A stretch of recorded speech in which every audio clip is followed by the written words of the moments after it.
November 11th, 2019. It was a kind of major operation. I forgot how large this drawing is. I was about to say was, but is.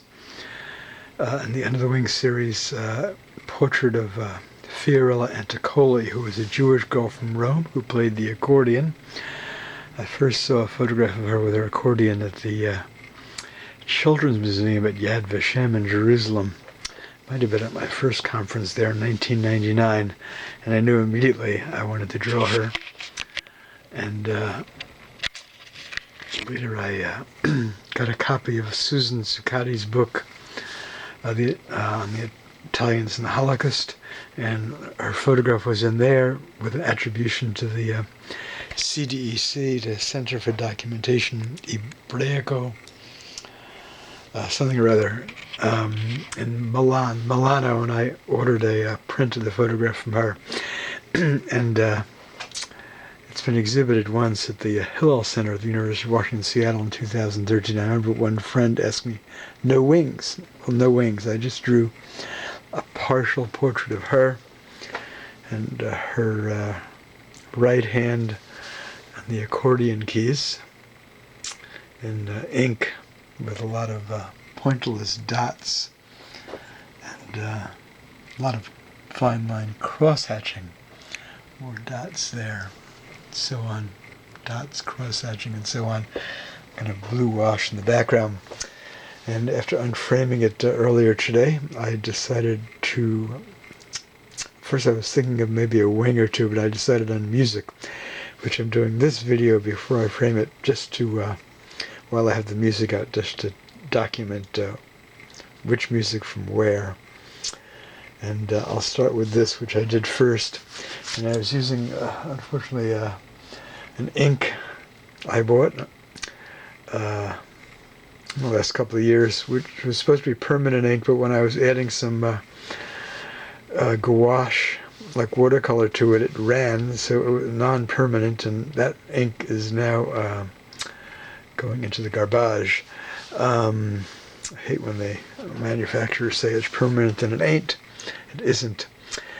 The song Eli, Eli, which is actually sung as a kind of remembrance Shoah Holocaust song. Here it is in a very simplified piano form in a music book I bought. I must have bought this in Tel Aviv or Jerusalem, I forget. It's very kind of beautiful and moving song. People can bring up people singing it on YouTube. Maybe in another time I'll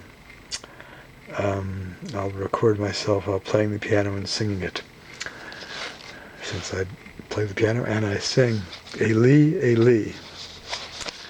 Okay, so that's there. So after I discovered that the black ink was running, I covered it with this like very thin paper I had, just to protect it, because I didn't have any additive like spray on hand for kind of people use, let's say, like with for pastel and so on. The section down here I did next, which is from a music book. I forget where I bought this. Well, used, whatever. Songs of Israel, more like referring to the Jewish people than Israel as the state, because this is published in 1938, 10 years before Israel became a state. Published by Leo Feist Incorporated, 1619 Broadway, New York, free zip code, of course, by about 25 or so years. And in the section Day of Atonement, which refers to Yom Kippur, I copied in pencil and then went over it with ink. The upper line here, and I did the kind of first part of the Hebrew, Mi kamocho orachamim. So we've got Mi kamocho, and then kind of fading out there. Okay, 1938, and when she was a very young child, Fiorella. The third section, I've got all this music from my late Grandpa Harry, who was born and raised in a tiny village outside of Białystok, a large city in northeast Poland.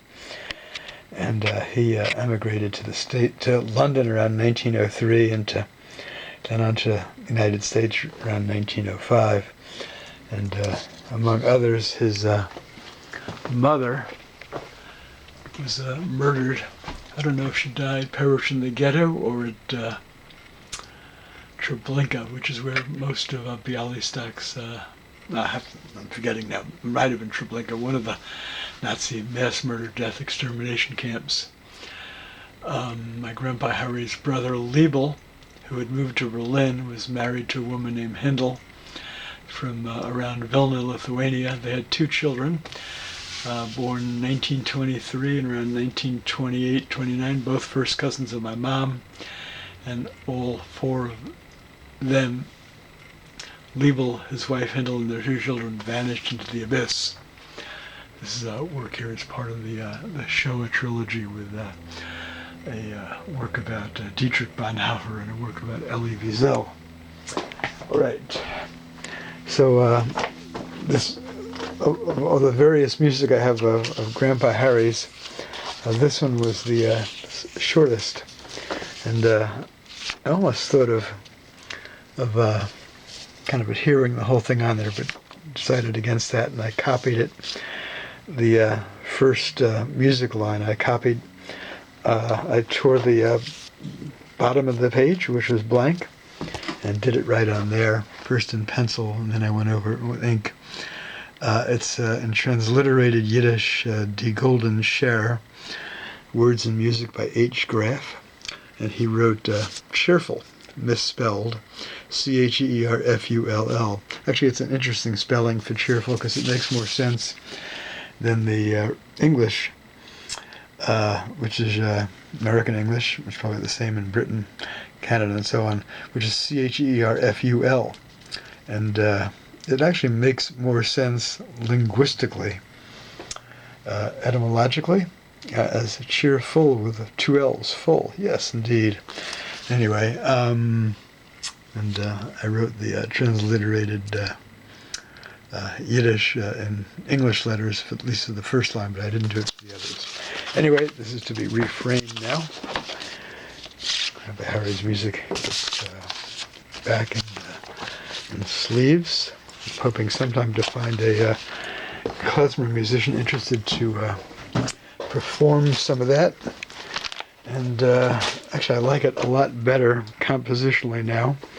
And if you're wondering why there's this rice paper down here, over there, and up there, well, when I'm drawing with ink, the fingers get kind of inky, and it's all too easy to get some smudges, unwanted fingerprints. But anyway, I think this will work nicely. All right, there you have it. And this is my photographer's coming tomorrow for a professional shoot. It will be professionally photographed for my website and probably posted by late December. Going back in the frame. And all right, there you have it. Thanks for watching, listening, and don't forget you can bring up a Lee on YouTube. And I don't know about this song here. You wouldn't find Grandpa Harry's music on YouTube yet, but at some point. All right, there you have it.